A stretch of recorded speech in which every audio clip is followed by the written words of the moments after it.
Kan sudah aku bilang santai dulu. Ini minum air putih kesukaan kamu dulu. Sebelum suami kamu memungut kamu dari sampah, air putih ini adalah minuman kesukaan kamu, tapi kenapa sekarang berlagak nggak mau minum gitu? Oh aku tahu, mentang-mentang sudah jadi orang kaya, kamu nggak mau minum air putih lagi. Sombong sekali kamu pelacur. Nadira memandangi wajah Jessica yang terus menatapnya remeh. Kenapa kamu sangat membenciku? Kesalahan apa yang aku pernah lakukan? Dan apa alasannya? Kenapa iya? Jessica tertawa, mendekat pada Nadira, agak membungkukkan badan hingga wajahnya sejajar dengan wajah Nadira. Nggak ada alasan apa-apa. Hanya benci. Aku membencimu dari ujung rambut sampai ujung kaki. Nadira mengangguk-angguk. Syukurlah, aku lega mendengarnya. Ternyata bukan aku yang salah, tapi memang kamunya yang bermasalah. Oke, kebencianmu itu urusanmu sendiri bukan urusanku. Jadi terserah kamu membenciku, menganggapku musuh, menganggapku pelacur, aku tidak peduli. Semua itu urusanmu. Nadira menatap mata Jessica tepat di bola matanya. Tapi kalau aku boleh memberi saran, berhentilah. Berhenti membenciku untuk dirimu sendiri. Kamu hanya akan menderita. Kebahagiaanku, tawaku, kesuksesanku, semua itu akan terus membuat kamu tersiksa. Setiap tarikan nafasmu tidak akan tenang. Selalu gelisah. Apa yang aku lakukan, aku sedang apa, aku bahagia atau tidak? Kamu hanya akan menghabiskan waktumu untuk memikirkanku. Tapi kalau memang kamu menyukai rasa sakit, silakan pelihara rasa benci itu selama mungkin di hatimu. Jessica mengepalkan tangan kuat, jawaban Nadira tepat mengenai hatinya. Karena memang itulah yang dirasakan. Nadira berdiri dari kursinya. Kamu pasti sangat muak melihat wajahku. Jadi agar urusan kita cepat selesai, berikan saja foto kedua orang tuaku. Sejak 6 tahun yang lalu, aku sudah membakar foto kedua orang tuamu. Jadi terima nasib saja kamu tidak akan pernah bisa bertemu dengan mereka. Menangislah setiap malam dan ratapi nasibmu. Menderitalah, dengan kepala terus bertanya-tanya di mana keberadaan orang tuamu. Jessica menyeringai lebar. Atau daripada kamu pusing, anggap saja kedua orang tua kamu sudah mati. Nadira mengeratkan rahang, terdengar gemeretak suara giginya. Menggambarkan betapa marahnya dia sekarang. Oh ya, kamu sudah membakarnya. Baiklah, aku akan memastikan sendiri. Apa maksudmu? Tiba-tiba Nadira masuk ke dalam kamar Jessica. Apa yang kamu lakukan? Aku tidak mengizinkanmu masuk ke dalam kamarku. Menulikan telinga, Nadira membuka pintu kamar Jessica. Tujuan pertamanya langsung pada lemari. Terserah Jessica mengizinkan atau tidak, Nadira harus menemukan foto itu dengan caranya sendiri. Sialan kamu. Jessica menarik tangan Nadira dan plak, melayangkan tamparan di pipinya. Tamparan itu begitu keras sampai kepala Nadira tertoleh ke samping. Namun, seolah tak merasakan sakit, Nadira tak mempedulikan Jessica dan lanjut mencari-cari foto itu di lemari. ARRRRGGGG, Jessica berteriak murka. Kesal sekali dengan perempuan sialan satu ini. Aku bilang tidak ada. Ya tidak ada. Berani sekali kamu masuk ke dalam area privasiku dan ngacak-ngacak lemariku. Jessica kembali menarik tangan Nadira dan kali ini mencengkram pergelangan tangannya. Masalah ini simple, cukup katakan di mana foto itu dan aku akan pergi. Jika tidak, aku akan terus mencari ke seluruh ruangan yang ada di apartemen ini. Jadi kalau apartemen kamu ini acak-acakan, jangan salahkan aku. Salahkan kamu diri kamu sendiri karena menyembunyikan barang milik orang lain. Berapa kali aku bilang, aku tidak menyembunyikan foto kedua orang tua kamu. Foto itu sudah hancur.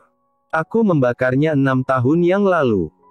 Semua barang-barang kamu yang tertinggal di apartemenku, aku juga sudah membuangnya ke tempat sampah. Kalau kamu mau, Cari saja ke pusat tempat pembuangan sampah dari apartemenku yang dulu. Yang sekarang pasti sudah membusuk. Nadira mengepalkan tangan kuat. Padahal saat itu aku sudah bilang, bahkan berkali-kali bilang, foto itu sangat berharga untukku. Karena foto itulah aku datang ke Jakarta dan bertemu dengan kamu. Tapi kamu masih tidak punya hati membakarnya. Iya, jadi sekarang menangislah. Menangis yang keras Nadira. Aku suka melihat kamu menangis. Jessica menyeringai lalu perlahan demi lahan tawanya mengudara. Aku mungkin tidak seberuntung kamu menikah dengan laki-laki tampan yang kaya raya. Aku juga tidak punya uang triliunan. Karirku juga tidak sebagus kamu. Tapi aku tahu siapa orang tua kandungku, aku melihat wajahnya dan aku bekerja untuk membahagiakan mereka. Semua itu sudah cukup membuat menang darimu. Hahaha. Nadira mendorong tubuh Jessica hingga punggungnya membentur pintu lemari. Apa-apaan kamu? Jessica hendak mendorongnya, namun Nadira lebih dulu meletakkan lengan di sepanjang bahu Jessica. Tapi firasatku mengatakan kamu masih menyimpan foto itu.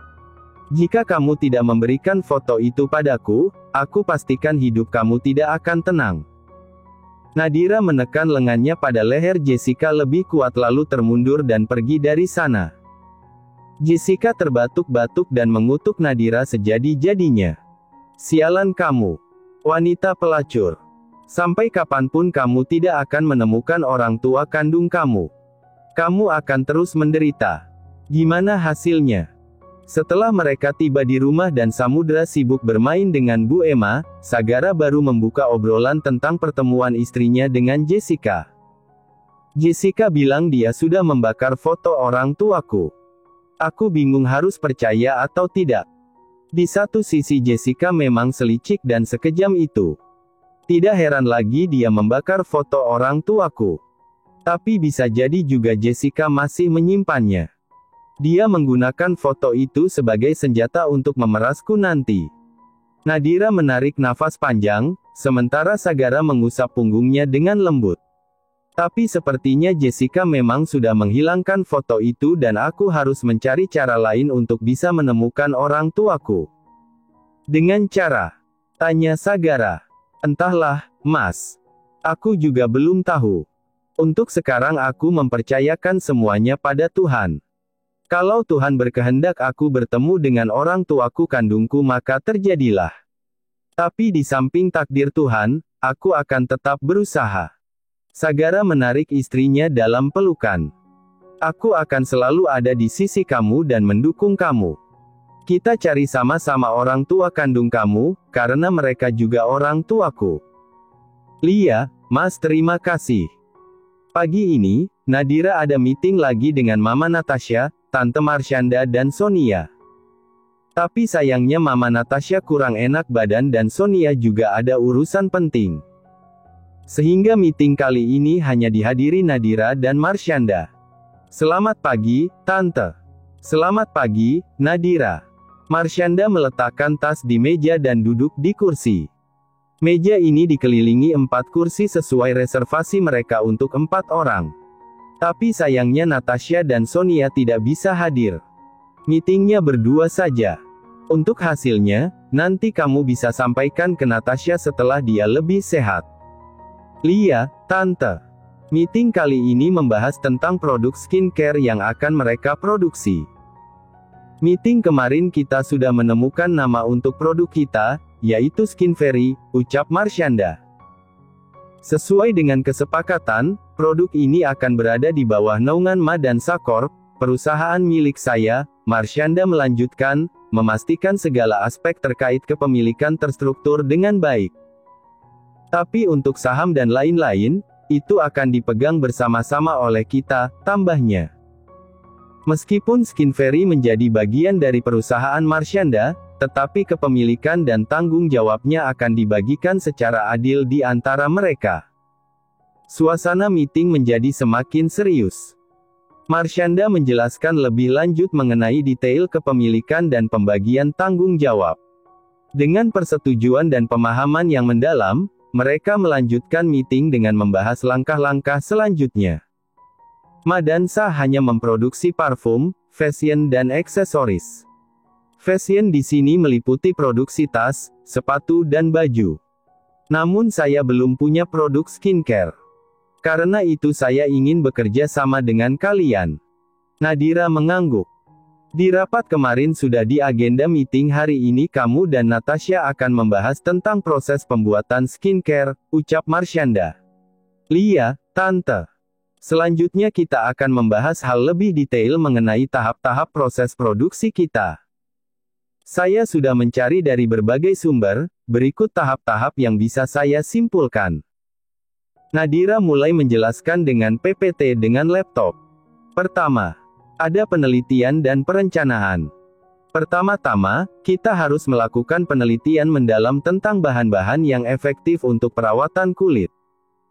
Setelah itu, kita merencanakan formula yang sesuai dengan kebutuhan dan preferensi target pasar. Lalu kedua, pemilihan bahan. Tahap ini mencakup pemilihan bahan-bahan berkualitas tinggi yang sesuai dengan formula yang telah direncanakan. Keakuratan dalam memilih bahan sangat penting untuk mendapatkan hasil yang optimal. Marshanda sesekali memberikan pertanyaan atau memberikan komentar yang memperkaya diskusi. Ruang rapat seolah menjadi laboratorium kreatif di mana ide-ide bermunculan dan didefinisikan. Nadira menjelaskan setiap tahap dengan jelas, menggambarkan setiap proses produksi dengan ilustrasi dan data yang relevan. Skinfairy, yang sebelumnya hanya sebuah nama, mulai mengambil bentuk dan mengemuka sebagai produk skincare yang memiliki pondasi yang kuat. Untuk ketiga proses produksi. Setelah bahan-bahan terpilih, kita mulai proses produksi. Ini melibatkan pencampuran bahan dengan hati-hati sesuai dengan takaran yang tepat dan prosedur khusus untuk memastikan kualitas produk. Lalu ada pengujian klinis. Produk skincare perlu melewati pengujian klinis untuk memastikan keamanan dan efektivitasnya. Tahap ini sangat penting untuk mendapatkan sertifikasi dan kepercayaan dari konsumen. Selanjutnya ada pengemasan dan penyimpanan. Produk yang sudah selesai diproduksi kemudian dikemas dengan rapi dan aman. Penyimpanan yang tepat juga menjadi perhatian agar produk tetap dalam kondisi optimal.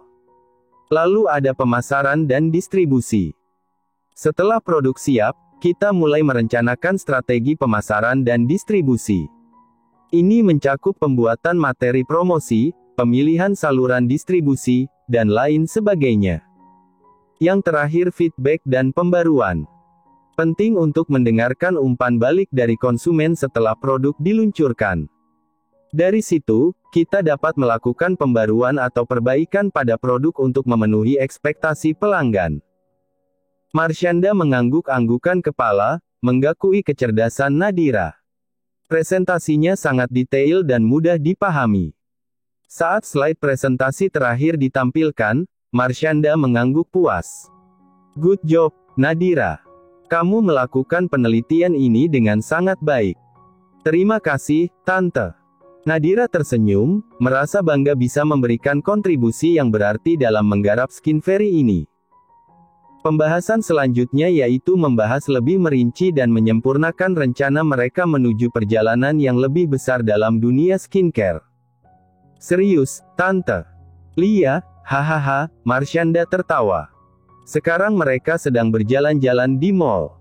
Setelah rapat tadi, Marshanda mengajak Nadira menemaninya belanja. Sepertinya seru saja mengobrol dengan perempuan cantik ini. Dia ceria, cerdas dan menghargai lawan bicaranya, membuat Marshanda nyaman. Dan memang benar hampir 1 jam mereka berkeliling mall dan mengobrol banyak hal, memang seasyik itu Nadira. Saking nyamannya Marshanda sampai melingkarkan tangan di lengan Nadira selama mereka berkeliling mall. Padahal umur mereka beda jauh, beda generasi juga, tapi obrolan masih tetap nyambung. Tante nggak ngangka loh ternyata kamu seasyik ini. Kamu juga humble. Pantas saja Natasha sangat menyayangimu. Tante juga asyik, jiwanya tuh kayak jiwa anak muda banget. Setiap aku bicara Tante dengerin baik-baik. Nggak ngeremehin meskipun aku masih anak muda. Kasih masukan-masukan yang bermanfaat. Pokoknya tante hebat banget deh. BTW, serius nih umur tante sudah lebih dari 50 tahun. Kok jiwanya kayak anak 20-an? Marsyanda tertawa. Bisa aja kamu. Kita mampir ke sana dulu. Mereka belok ke toko baju. Melihat-lihat dan mereka sama-sama memegang satu baju. Kamu suka? Tante suka. Tanya mereka bersamaan, lalu saling menatap dan sepersekian detik kemudian sama-sama tertawa. Selain selera humor kita sama, selera fashion kita sama juga ya. Kayaknya iya, tante. Baju ini kelihatan bagus aja. Di hati langsung klik mau yang ini. Sama, tante juga. Ya ampun, rasanya seperti tante melihat versi tante 20 tahun di diri kamu. Udah, baju ini buat kamu aja. Tante lebih suka kalau kamu yang pakai. Kayak lebih cocok aja di kamu. Tante ketuaan kalau pakai baju ini sekarang. Tadi tante membayangkan memakai baju ini saat umur tante masih 20 tahun. Serius aku yang ambil. Serius tante nggak mau. Goda Nadira membuat Marsyanda tertawa. Lia, udah, ayo tante yang bayar. Marsyanda merangkul bahu Nadira dan mengajaknya menuju ke kasir. Nadira sudah menolak dibayarkan, tapi Marsyanda tetap memaksa. Ya sudah mau bagaimana lagi. Setelah belanja mereka makan di restoran ada di mall juga. Kamu yang ngasih tahu Nadira alamat apartemenku. Lia, dia bilang sangat butuh alamat kamu.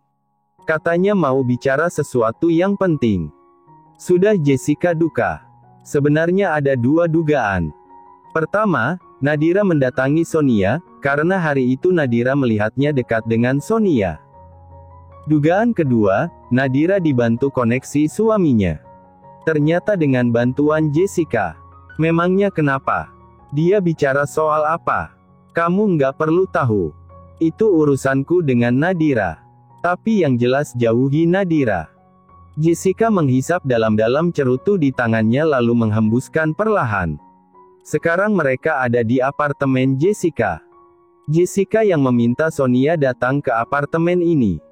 Tentu, seperti biasa Sonia tidak punya pilihan lain selain menuruti keinginan Jessica. Kenapa? Kenapa aku harus jauhin Nadira? Bisa nggak? Jessica menoleh dengan matamu memicing, kalau dibilangin itu nurut nggak usah banyak tanya. Sok ngatur, sok merintah, sok berkuasa. Begitulah Jessica. Sikapnya yang seperti ini tidak pernah gagal membuat Sonia jengkel. Jika bisa, Sonia ingin sekali menamparkan Jessica bola-bali atau minimal Sonia ingin menamakinya dan mengeluarkan kata-kata pedas seperti yang biasa Jessica katakan. Kamu menganggapku seperti mesin ATM kan? Ya sudah anggap aku seperti itu. Di luar itu kita orang asing. Kamu tidak perlu ikut campur urusanku dan aku tidak akan ikut campur urusan kamu. Mau aku berteman dengan siapapun, entah dengan Nadira atau teman-temanku yang lain, kamu nggak perlu ikut campur. Satu lagi soal Kak Hiro, please stop. Jangan minta aku mempertemukan kalian lagi. Kak Hiro bilang dia tidak menyukaimu dan tidak ingin bertemu dengan kamu lagi. Kalau kamu terus memaksaku mempertemukan kalian, Kak Hiro bisa curiga kalau selama ini kamu mengancamku. Dan kamu juga yang akan rugi. Sonia menarik nafas panjang. Nggak ada yang ingin kau bicarakan lagi kan, aku harus pergi. Aku masih ada meeting dengan Mama dan Nadira. Mereka pasti sudah menungguku sekarang. Sonia berdiri, mengambil tasnya, berjalan menuju ke pintu namun. Kamu selalu bertanya-tanya siapa putri kandung orang tua kamu yang asli kan? Sonia hanya diam, mendengarkan Jessica menyelesaikan kalimatnya. Aku beritahu sekarang. Dia tidak jauh dari sekitarmu, bahkan sangat dekat. Atau mungkin sekarang mama kamu dan putri kandungnya sedang menghabiskan waktu bersama. Nadira, istri Sagara, menantu keluarga Erlangga, dia putri kandung orang tua kamu.